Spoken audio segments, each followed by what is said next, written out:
Hi everyone, how you doing? Welcome to another exciting episode of Flop Nights, and it's always awesome having to have these sessions with you also. And tonight is not going to be different. Tonight we have another interesting session. We have another heavyweight here that we will be sharing with. So tonight we have the one and only Deepankar Rustagi. We have Deepankar Rustagi here. He's a seasoned tech entrepreneur. He's the founder, CEO of VConnect and Omnibiz. Deepankar is an engineer by qualification. He's an entrepreneur at heart. He has diplomas in entrepreneurship from High School of Business, Berkeley, and also Stanford Seed. I've always been asked, how would I describe Deepankar? And just one word keeps coming every single time. Deepankar is a serial entrepreneur. I see him as, you know what, he's always looking into the future, preparing for the next big idea. He's always like, this is going to be big. This is going to be something. And he's always so focused on that. I would say Deepankar, yes, he's Indian, but I say he's more Nigerian than Indian. He's spent quite actually a large chunk of his career actually in Nigeria there with businesses, understanding the people, the cultures, understanding their pain points and being able to build businesses that actually meet people at those pain points. So I would say, let's just give a big welcome, a warm one for Deepankar Rustagi. Deepankar, I believe you can. Let's see your video now. I think you have, yes. You can turn on your cam. I have. Okay, awesome. I can't see you yet. Your video is not on yet. Needs to permit the video, so I will need to have that. Yes.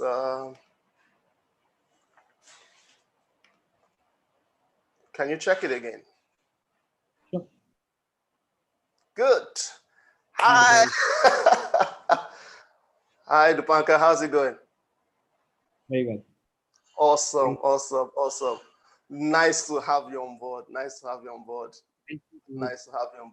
So let's just introduce yourself to everyone. Let them get to meet you in your own words.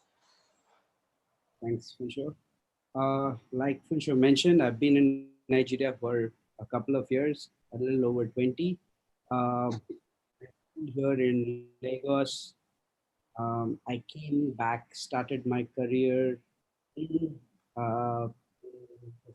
marketing field in Lagos, and then almost 10 years back, decided to start WeConnect. It was in 2011. So here we are.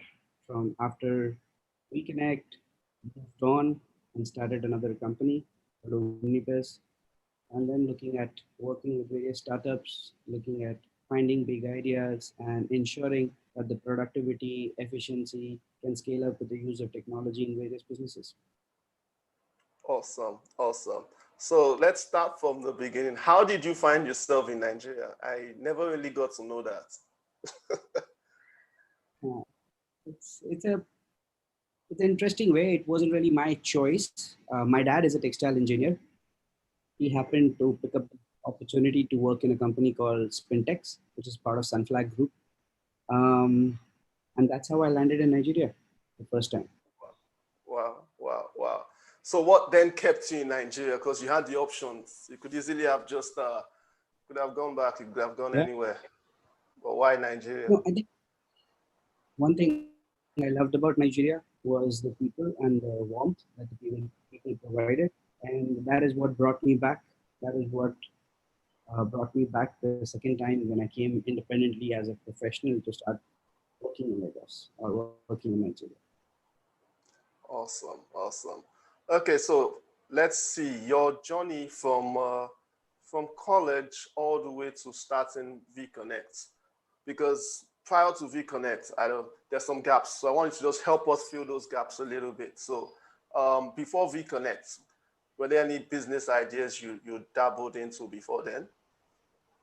Not really. So I come from a middle class family in India, And Okay. what is you have to pick up a job. That's a Okay. stable and recognized way of keeping your family afloat. So we don't really dwell into businesses. Um, I did my engineering.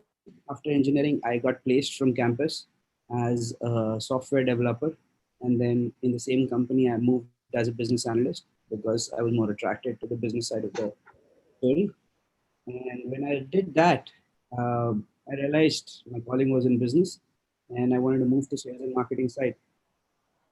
But I didn't Mm, really get the sort of opportunities that I wanted because most of them wanted me to do, and most of the companies wanted an MBA to fill in those shoes. mm, I got an mhm, opportunity in Nigeria and I grabbed it, and I was very happy that I did so. mm. Okay. So how did you come about VConnect? Uh, so it's been some time, and I'm not sure how many people will be able to connect to that. But in those days, 10 years back, internet was still in its early stages, and people had smartphones, but there was hardly any data available. And Mm, amazing when we discussed that even Google didn't have a lot of restaurants, didn't have a lot of businesses. And then on a day-to-day basis, when I was working here, I felt that all the other parts of the world have their businesses recognized, have their businesses well placed on the web, but Nigerian businesses are missing that spot. So the initiative of WeConnect started from there. That let's connect the businesses to make them more visible, provide them more popularity. mm. Okay. Awesome. Awesome. So basically, it started first of all from the need point there, because Mhm. the internet wasn't that well developed, of course, in this area. And so I'm looking at you starting your business back then. What exactly challenges that you faced? Because I know it definitely didn't just kickstart the first day. Definitely. So how was that process? So I think the you asked me about the idea, and I would like to phrase it this way: idea is not everything in a business, and for all those who are planning to start up, it starts with an idea, but there is a lot to put together after that. And most Hmm, important, the team. Getting the right people is as important, or maybe a little more important, than the idea. I started looking around for co-founders, people I could work with, people who believed in it. So at that point in time, my batchmates from engineering, from other places, didn't want to really explore things in Africa because there was lots happening in India as well. And mhm, then I started looking for friends, acquaintances. I started mhm, attending and started picking up. We conducted a hackathon. I think one of the first few hackathons in Lagos to mhm, find members because I think my biggest challenge was to find the right team members. So started looking for team members and then started looking for money eventually. With team, you realize that, okay, now you have the team, now you need the fuel. Now you need the fuel, and then started looking for money. But good for us that I think our proof of concept came early, so things were mhm. okay. Okay. So, but then looking for money, that's a very big part entrepreneurs basically struggle with. And so how was that? How was that journey for you? Getting funding. Like you said, the idea is not everything. The team is there, but I think funding is also a big part of it also too. Totally for sure. So funding is not one. It's not like a stage in an entrepreneur's journey. Funding is a continuous part of the journey. So the seed fund was easy. Reason being, I was well connected since I was working here, Mm-hmm, and I was doing well at my job. So people felt this guy is doing well. He's efficient. He will be able to execute. So my mm-hmm, seed fund came in easy. A lot of family, friends, professionals I was connected to, colleagues invested into the venture, and I was able to raise funds. Um, yeah, but I think it stopped there. Raising subsequent mm-hmm. and tougher and tougher. Wow. So how was it then transitioning from having your 9 to 5 to being an entrepreneur with an idea, an untested idea? Uh, I think it was a big risk. It was an idea which was tested elsewhere in the world, was not tested here. Yeah. And I think the biggest part of the risk was there were not enough avenues to monetize it. Hmm. So in every business, there is a supply and a demand curve that needs to meet. On this side, when you supply the information, there were a lot of consumers, but were they willing to pay for that information? Not really. Hmm. True. So in other business and other countries, people pay for this information in the format of advertising, in the format of leads, in the format of various other avenues of paying for reliable information. But that part was missing in this journey. So yes, the information was being consumed. At one point in time, we were in the top 10 websites in Nigeria, Mm-hmm. global websites in Nigeria, which Yeah. was a good benchmark. But I think we were missing a very big thing, which was business model. Yeah. Awesome. So now you just said something here. So it's one thing you have an idea, you have something that has been tested outside of Nigeria. And the funny part is I've realized a lot of times Nigerians, I think the Nigerian market is a peculiar market. It's a very, very, very unpredictable market there because right there you already have something that data, aggregating data, people should pay for data. It basically it should, but then in the Nigerian market, what would you attribute that to? Is it a unique thing about the Nigerian market, or is it something that you're still trying to crack? No, I think the value addition to data needs to be looked at in various ways. So how do you add value to that data? And you need to serve it to the people who are willing to pay for it. So I think when I look back, one of the mistakes I would say I would like to correct is we started a B2C business pretty early. We Mm-hmm. should have focused on B2B leads or B2B data. So that means Okay. companies who were looking for better vendors could have paid for it. Instead of directly jumping into the consumer market, we could have tested the model at higher grounds with lower cost. But time is gone, but it's a good Wow. learning. Wow. So from what you said now, I picked something. So one of the things you struggled with as an entrepreneur also was high cost of operation. High cost of operation. Mm, yeah, it's expensive to run your operations, specifically in Nigeria, because there are a lot of things get which you consider are given, which you have to pay for. But I would still say that we kept our operation cost as limited as possible during the journey. Oh, oh, okay. At one So, point in time, I'm sure we had 12 competitors in the same space, and those competitors were backed by the who's who of the industry. okay. At one point in time, Konga had a directory, Sim had a directory. At one point in time, that I think that directory became deal Mm-hmm. deal at some point in time. The guys at OLX had a platform. I don't even remember the name. But there were a couple of players who were in this industry. Oh, awesome. So, but then one thing I've known you, at least I have seen, not just known, I've seen you do is you have found ways to constantly innovate, to reinvent yourself, reinvent your business according to the demands of that time. I know V Connectors has basically went through an evolution. It's still going through another evolution. We'll get to Omnibase, but so that evolution, how did it get to those points where those things you had were forced to, or you just really knew you just had to change your model, or just shed more light on that. Yeah, so I think when it, every business is a way to solve a problem, and when you are not solving the problem at scale to people, or if you're not finding the right way to solve the problem, you shouldn't worry to hit the drawing board again. So it's not, nobody said that this is the model that I'm going to prove is right.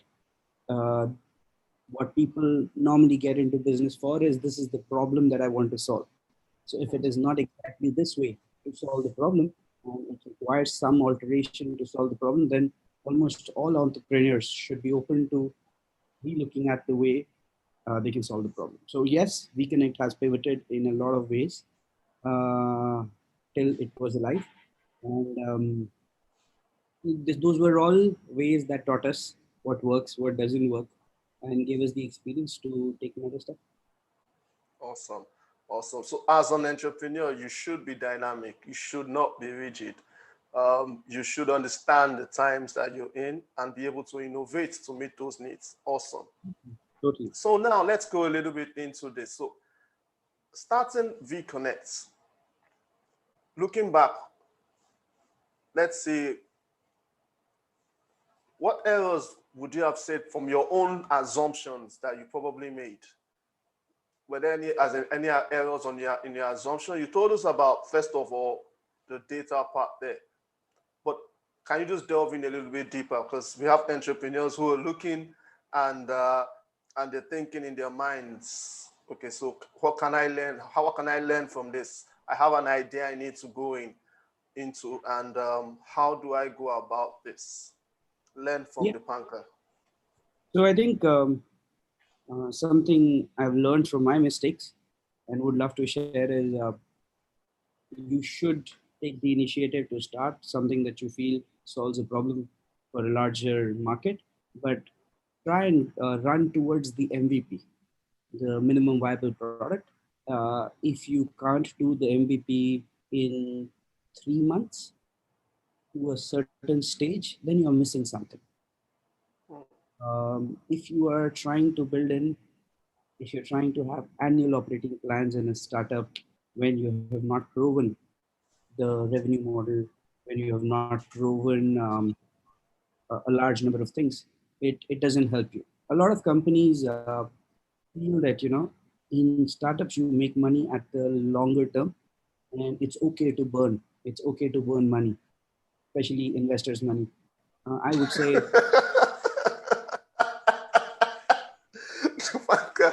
Okay, go on. the sooner, the smaller you can break your problem solving MVP to, your project to, the better it is. And it gives you more and more knowledge, and it continuously gives you the um, time to hit the drawing board. That what happened 3 months, you had promised this MVP, where did you reach? What do your stakeholders say about it, your customers say about it, and are they willing to pay for it? If you can answer these questions in the MVP, you have the right to go to the next step. Otherwise, please undo the things that didn't work for you and try another 1 month and improve the MVP till you don't get it right, until the customer doesn't say, wow, this is just amazing. What did you do? That's when you got it. Wow, awesome. So start with the MVP, stick with it. Interesting, interesting. But there's something that is always there also with entrepreneurs, and that is the race against time. That's, I think, the entrepreneur's biggest, one of his biggest enemies that you have there is also time. So how do Mhm. you deal with that? How do you deal with that that race against time, that race against being able to churn out this? Like I know, yes, you need to get the MVP out there within.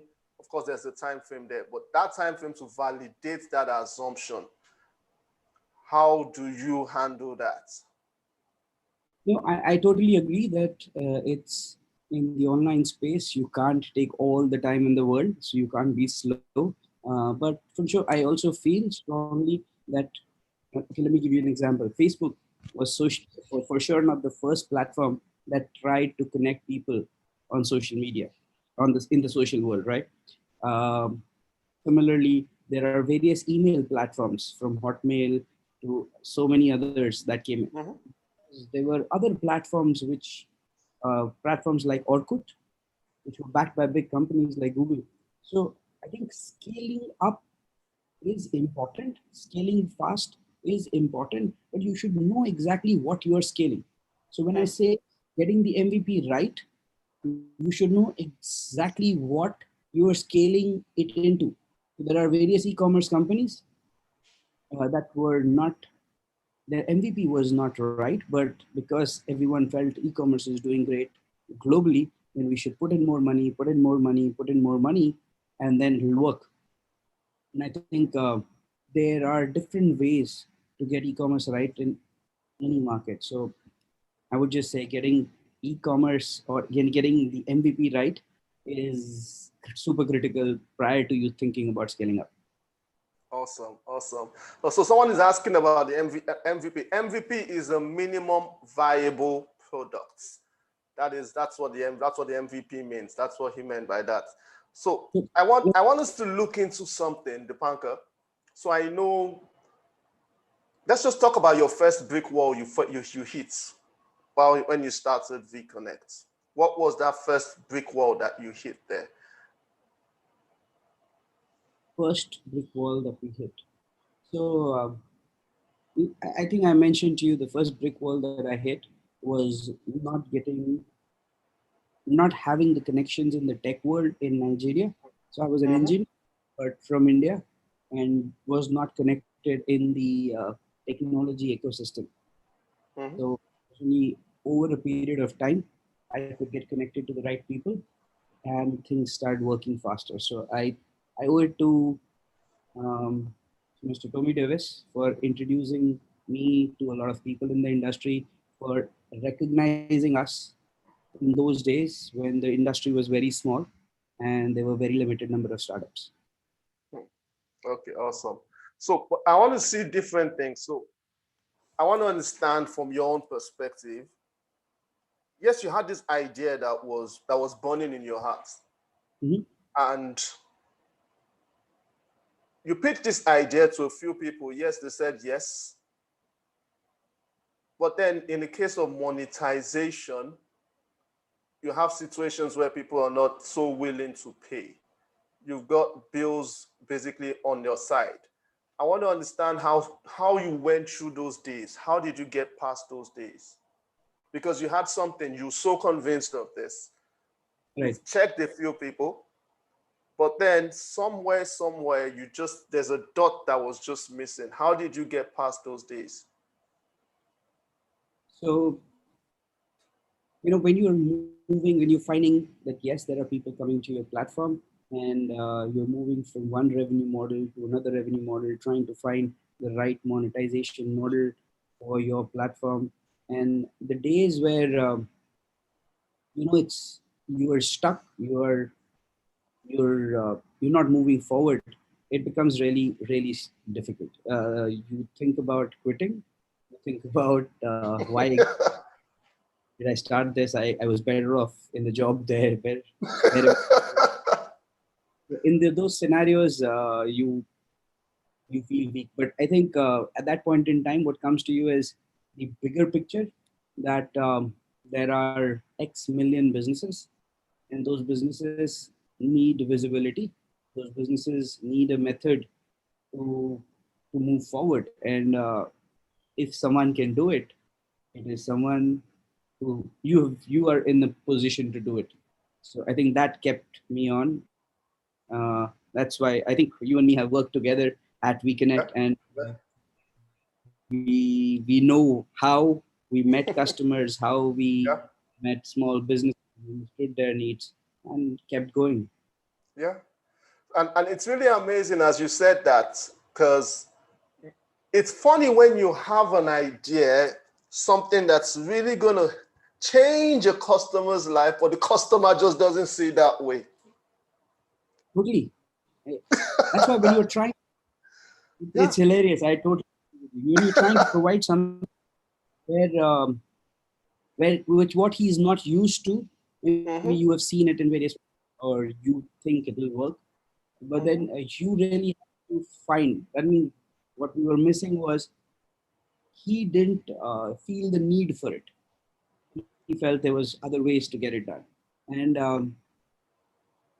that is very important for that customer to make those sacrifices, to make that time, to make that effort to adopt to your platform. So not everyone will, but even if you see those first 12-13% of the people who are early adopters, if they move to your platform, you know that you're doing something right and they stick. So Mm, customer experience becomes very important. In our case, that's a challenge. One more thing we didn't do right was we we made it horizontal. We didn't stick to a few categories. So if I mhm, was to again, or if any one of you who's listening to us is planning to do something similar, stick to a few categories mm, and try and offer the best experience in that category. As you expand among categories, or when I speak to other startups and they say, uh, so what exactly, which are the products that you deal in? And they say everything that you want, we have it. And that's a big flaw. That's a big hole which will drain your energy, because every industry, every category, when people say I have a platform for SMEs are as generic as the term SME is. They are very, very in categories. So you have to pick the category which is sizable and you understand the best, and build your MVP according to that. wow. Awesome. So Deepankar, I want you to let us in a little bit more. Let's pull the curtains away a little bit. So I want to see, Go ahead. yeah. Okay. Awesome. Yeah. So I want us to go into days that you were at your lowest. Let's just see. I want to understand the expressions, the emotions that you felt. How exactly, I just want a day in your life, like one of those days that you, yeah, one of those days where something happened. And I wanted to share that experience so we understand, we're in your shoes, we know. Like, you know what, I have just sunk X amount of money into this, and there's this person giving me this crap. How exactly did you deal with it? I want to have a day like that. One of such days. Yeah, many such days. Some interesting ones, right? I remember this one day where I felt miserable. Um, our office was in Surulere, and this fine gentleman came down. This was in the second year of our operation. His name was Nazar Yassin. He Mhm. used to be Tiger Global. Okay. That time, again, this is 2012. Not many startups. Uh, Mhm. I'm not sure, 12 or 13, early 13. And at Okay. that time, we were doing well. We had good traction. Uh, Number of visits were growing day on day. And we started to use the platform. And demonstrating to him. And Tiger Global is one of the best funds in the whole Yeah. world. I mean, one of the largest funds. So you would love to be associated. And when we were working on it, when he was doing the demonstration on his phone, the product didn't work on his phone, and it was working on mine. Wow. And used another, and it was a flaw. He used another person's phone. It was working, and it Mhm. was majorly because he had come from US. He was Mhm. using an iOS, Oh. right? Yeah. We were so stuck that we were not. We were only. We were seeing the experience that our people, majority of our people in our team had Androids, and we thought Mhm. so. The other also had Android. Mhm. Mhm. Um, and that experience that we showed him made him feel that we were not ready for it. And yeah, I think that was a day I was really sad, felt miserable, didn't know if things were going in the right way, didn't know if I was the right guy, and I had all the question marks. And yeah, but still, we said, okay, let's find ways to make the product more stable. Let's find ways to correct things. Mm. Let's still dwell on that day a little bit. So, how do you now deal with that personally? How do you deal with that? A challenge like that, or how do you correct that problem? No, no, we'll get to correcting the problem, but first of all, is absorbing, coming to terms with that there. You had Tiger Global there. You had X amount of millions of funds within your grasp. You could almost smell it. And for something like, yes, the user experience, then you misjudge, let's just say the customer in this particular case in terms of their devices and all of that. But how do you come to terms with that with yourself? Like, you know what, I missed that. I should have known that. I'm sure now these days you're like, I should have known that, as in back then. So how do you deal with it personally? I think these mistakes, I tell myself that it's a journey, and at that point in time, I felt terrible about it. I had a few close friends who I used to talk about everything. I shared with them, within the team and some outside of the team, and I shared with them. They told me that's not the end of the world. You know, like all the consoling. That's Does it not the really end of the help? world. Does it really help?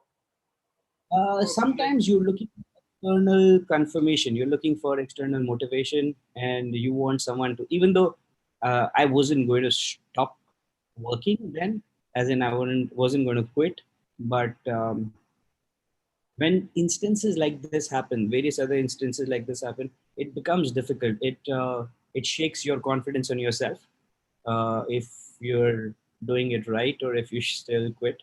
But I think your conviction, your perseverance on how far do you want to go really matters here.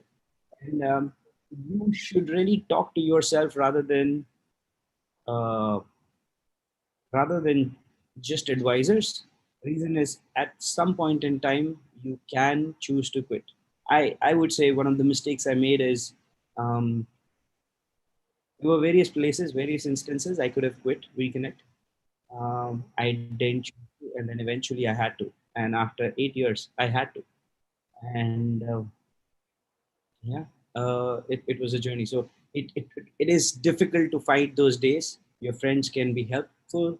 You should be strong from within to fight it out and move forward. But if you feel things are not going right, and you don't have the resources or energy to pull this forward, then question things, get the right answer. Why are you here? What do you want to achieve? And I think if this motivates you, then you're on the right track. But if motivation is lacking, then hold your back, pack your bag, and move on. Awesome, awesome. That's some really, really deep things or something you just shared now, which is do not be afraid to even get out. Mhm. If it's not working, do not be afraid to get out. I think that's one thing. But I'm trying to understand that a little bit also too, because at the same time you're focused on your goal. You are. You're focused on your goal, but through thyself be true. That's just what you said. No, I'm just saying that it is important for you to trust yourself, but it is not the end of the world. So if you have found that this particular mission that I set myself on is not achievable for so and so reason, or the factors, internal, external, are not right for me to achieve it, it's okay to fail fast. It's okay to say, no, hey, I'm not going to do this, but I'm happy that I experienced this and move on. You don't have to make the mistake that I did, which is continue in the same thing in various ways. So I was really determined, and I thank all my partners, everyone who worked with me, everyone who supported me. But on the hindsight, when I think about it, after a certain time, I was trying to prove it to someone, right? I was trying to prove it to the world that I can do it. I don't Yeah, think I need to do that. Prove awesome. it to myself that this is where Wow. I'm going. There's a dead end. It's okay to say it's over. Hmm. It's over. We strategize and pour yourself out into your next idea. Think I think I think that's something that's something that's really, really, really, really profound. I think, but because a lot of people, like I said, to thyself be true, you need to critically analyze your progress also too. You need to check, and I think there's something that I learned from working with Deepankar. I know Deepankar is a numbers guy. Yes. He would look and say, Funsho, what are your numbers as at today? And the idea about that is, I realized later on that a whole lot of businesses, Nigerian businesses, do not focus on the numbers. So they're not actually running a business, they're actually running a hobby. Yeah. Sincerely. And I think it's very important that if you focus on the numbers, you focus on the metrics, the numbers would tell you, you would see a pattern, you would see something, you get clarity into that which you ought to do. And I think you will get the true story of the business as at that point. I think that's very, very, very, very, very, very important. Very important. So Deepankar, let's see. So if you were to give an advice to yourself, 20 years back, Deepankar, what would that advice be? What would you tell your younger self? Wow. Lies 20 years back. I would say start early. Start in the fields that you know about, or at least before you try to make it big, ensure that you have people who understand that problem, people who understand that industry really well. So if you are working in a particular industry, let's say logistics, have people who are really experts of that industry and try to understand the basic business from them and then move forward. So my 10, 20 years ago, the Pankar, I would say it's business. It's like, it's fun. So if you want to learn about business, then you go thorough, dive deep, go through the numbers and gain the knowledge before you start. Wow. Okay. Awesome. So let's say, what would you change? That's the part B of the question. What would I change in Yeah. your journey? Yeah. In your journey. I would break the journey into smaller portions Okay. uh, in terms of targeting the market. I would go category by category, get 100% of users in few category rather than getting few users in 100% of the categories. So I think be more focused towards my users and offer a great experience to them. Even though it's amazing to offer your service to all categories, let's not forget why Amazon started with just offering books. Hmm. There has to be a reason, and that is very important. If Reconnect had started in a category or had started in categories that were more, which had more mature customers like B2B segments, we would be somewhere else. Hmm. So I can get from what you're saying. Focus on your category. Do not be in a do not be in a rush to expand. Because if you expand without getting it right, you're only multiplying your problems. If I'm Totally. getting you right. Okay, Yeah, awesome, don't be in a awesome. rush to expand and target specific customers. Don't target generic customers. Don't say everyone in the age of 25 to 60 is my customer. Everyone who is my customer. Everyone who has money is my customer. No, no, no. Those kind of customers are only for I don't know, only for large scale consumer brands. I think if they look at it's okay, but for a startup, because our resources are very, we are very low on resources, or very light on resources. So we should be ready to these 10,000 people whose kids go to these schools are my customers.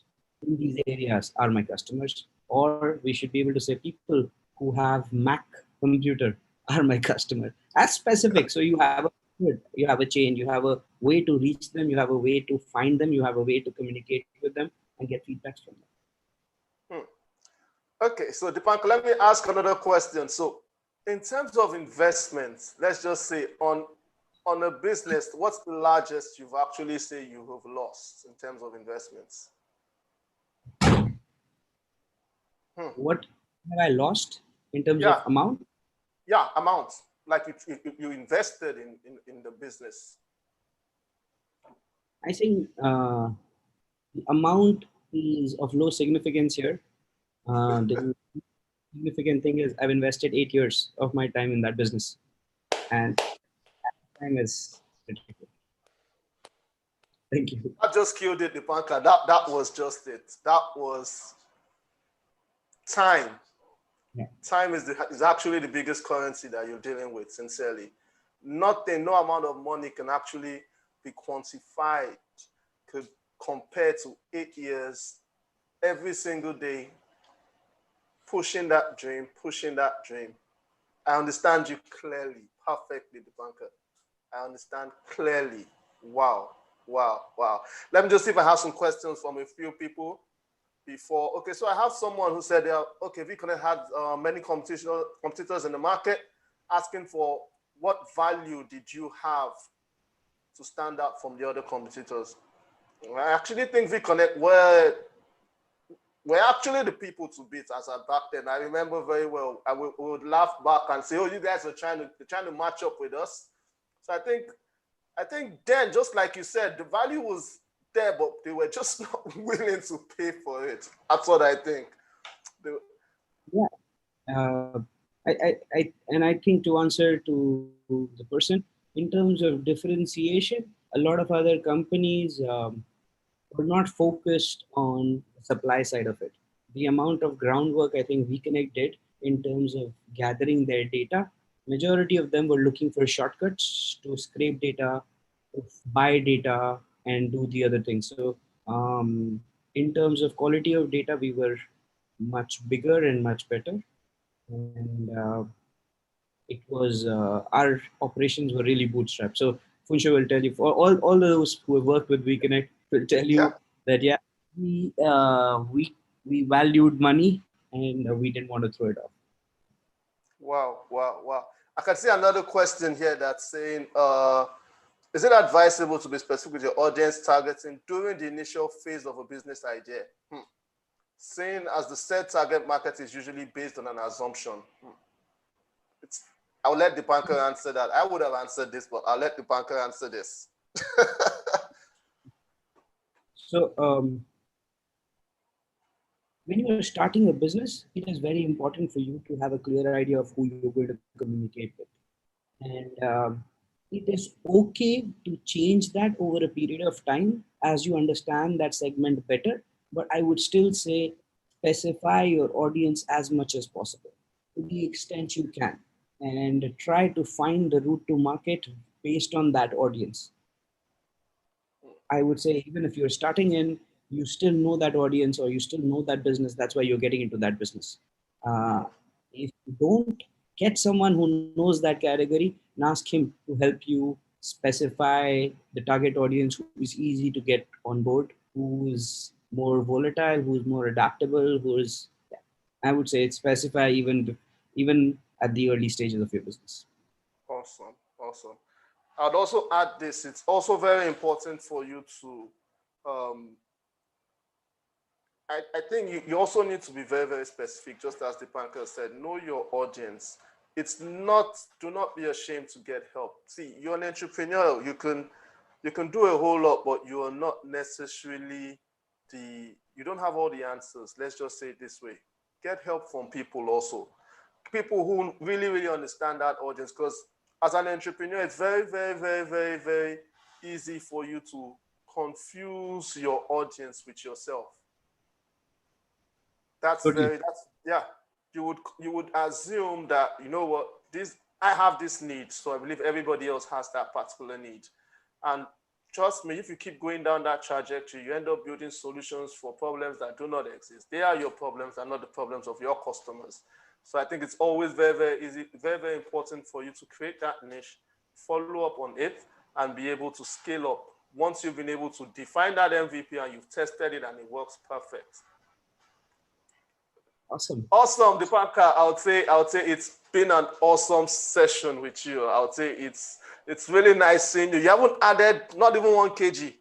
COVID, you didn't even add weight. Not. I'm riding. Wow, awesome. Nice to see you. Nice to see you. And I'll say we've learned quite a whole lot from you today. You've been, and I like Deepankar, straight to the point, hits it on the head, straight up. Really nice. Really nice. Thank you very much for coming up on Flop Nights. And we'll definitely look towards having you sometime later also. Thank Thanks you very much, Deepankar. for the initiative and thanks for inviting me. Yes, thank you very much, Deepankar. Take care. Yes. Okay, so everyone, you've heard from Deepankar tonight. You need to be specific. You need to understand your customer. KYC is very important. Do not think that every single person is your customer. The idea about you just being broad, no, you need to be specific, define. I am targeting this set of people. And then you go for the kill. Validate your business assumptions. That's what the MVP is there for. Trust me, your MVP should be something you can run within 3 months. Validate it, start in bits, test it. It doesn't work. Nothing wrong with you throwing it down and then, you know what, remolding something else again, and you keep moving. And that's why Devlin is here. We're here to help you with your business ideas. You're not getting it right, you're having issues, talk to the bosses, talk to us. We know exactly how to get this done. MVP after MVP, tested, proven methods. Let's get this sorted out for you. You do not need to do this alone. Talk to the experts. Talk to people who understand business. Stop moving from you doing a hobby to you actually doing business and earning. Focus on the money. You don't know what metrics to check. Check us out. We'll help you out. That's what we're here for, sincerely. And I'll say thank you very much, everybody. It's been another exciting session of Flop Nights. And I would say this is probably, will we have one more session before 2020 wraps up? I don't know. Let's just wait. Probably yes, probably no. But let's just see. And if we have that session, just know as always, it's always going to be fire. Thank you very much, everyone. Let's see you again. Take care, man.